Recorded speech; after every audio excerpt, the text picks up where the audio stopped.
आपका self esteem बचा रहता है तो भगवान आपका भला करे। उसे एग्जाम देते देते हालत टाइट था, तो 50% से ज़्यादा है, मतलब आप पास हो चुके हैं तो बहुत अच्छा रिजल्ट हुआ है आपका। हेलो एवरीवन, मेरा नाम दिवांजन है और आशा करते हैं आप सब लोग बढ़िया होंगे। बहुत दिनों बाद आज एक वीडियो बनाने की सोची, तो इतना दिन कहाँ था, क्या कर रहा था, लाइफ अपडेट सोचा एक दे दे, क्योंकि बहुत महीने हो चुके थे, कोई बात नहीं हुई थी आपसे और आपके एग्ज़ाम का डेट भी डिक्लेयर हो चुका था, तो सोचे थे थोड़ा बात करना ज़रूरी है। तो इतने दिनों से कहाँ गायब थे? एग्ज़ाम देते देते हालत टाइट था, तो अभी ख़त्म हो चुका है प्री फाइनल्स। Meanwhile, मैं तो थक गई भाई साहब। तो हमारी यूनिवर्सिटी में एग्ज़ाम का ऐसा पैटर्न होता है कि 3 इंटरनल्स होते हैं, 100 मार्क्स के थ्योरी, 100 मार्क्स के प्रैक्टिकल। 3 महीने बाद होते हैं वो सब। 3 होते हैं इंटरनल टोटल, जो लास्ट वाला हो तो प्री फाइनल हो जाता है, और फाइनली एक प्रॉफ जो बोलते हैं फर्स्ट प्रोफेशनल एग्ज़ाम, वो हमारा फरवरी में डेट आ चुका है। तो इतने महीने से इतना एग्ज़ाम दे चुके थे, पूरे ज़िंदगी में इतना एग्ज़ाम मैंने नहीं दिया किसी एक सेशन में जितना ये कुछ महीनों में दे दिया। सोचे थे मेडिकल लाइफ टफ होगा, मैंने इतना स्ट्रेसफुल होगा ये कभी नहीं सोचा था। हर रोज़ ही एग्ज़ाम देते थे, कभी भी कॉलेज जाए, कुछ हो जाए, कोई टीचर आ जाए उनको पसंद हो जाता तो आज एग्ज़ाम ले लेते थे। मैंने कोई ऐसा सरप्राइज़, मतलब वो सरप्राइज़ चला गया था कि एग्ज़ाम लेंगे, पढ़ाई करना होता है, मैंने देते रहो। तो रोज़ ही थोड़ा थोड़ा पढ़ना होता था।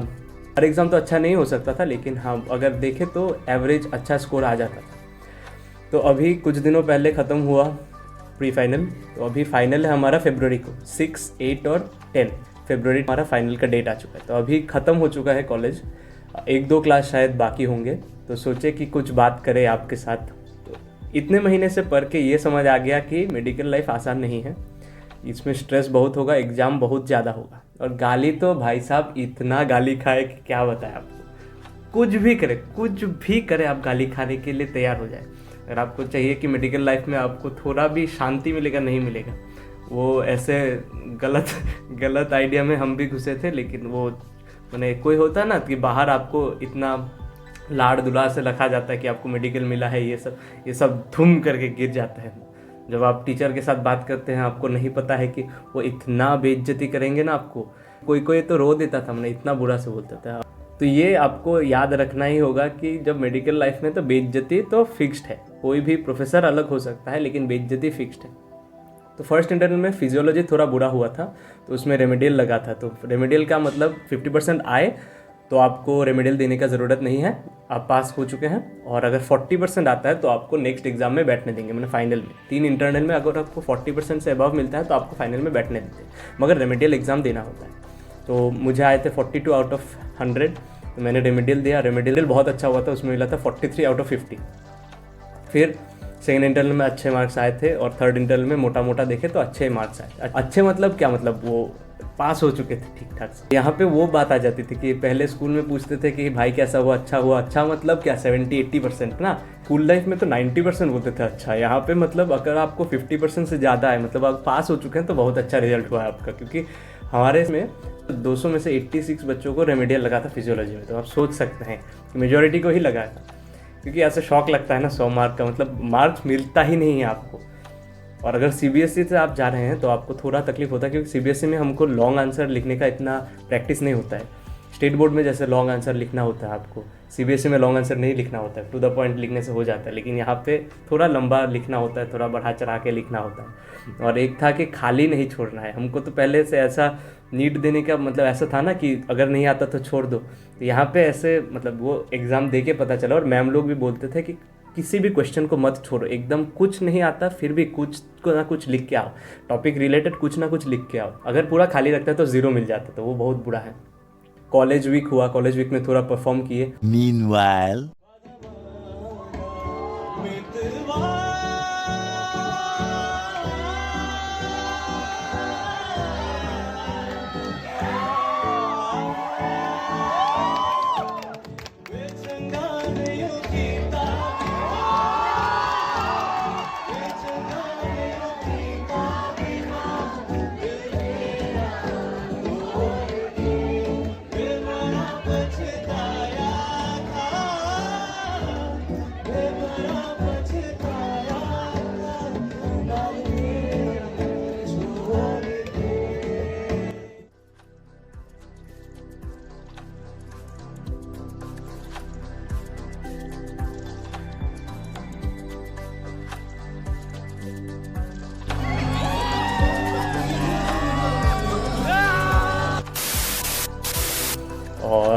फ्रेशर वीक हुआ, सब कुछ हुआ, तो ये सब होने से कॉलेज लाइफ थोड़ा मज़ा आता है।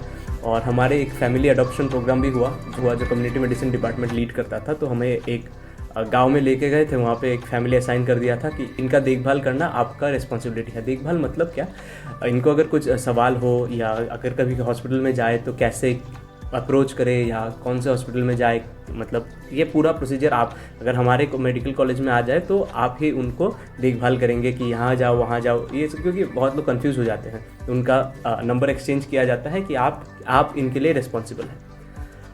तो ऐसा ये सब जब करते थे तो बहुत अच्छा लगता था, क्योंकि वाइट कोट पहन के जाते थे, सब लोग बोलते थे डॉक्टर साहब। तो मतलब कुछ नहीं बने हैं बट स्टिल मैंने थोड़ा अच्छा लगता था जब लोग बोलते। फिर वही मोमेंट में जब बस में आके जब आप गाली खा लेते हैं मैम लोग से, तो फिर आप वो रियलिटी चेक हो जाता है कि नहीं अभी तक कुछ नहीं उठा रहे हैं, सिर्फ फर्स्ट ईयर में ही है।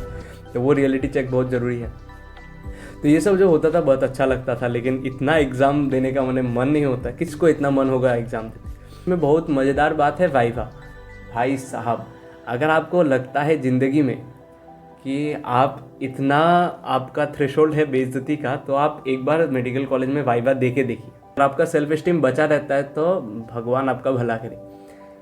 मैंने इतना बुरा बोलेंगे ना आपको कि आप मैंने टूट जाओगे, तुम अंदर से, समझ रहे हो, टूट जाओगे। बेकार है भैया, मैं तो टूट गया मैं तो अब।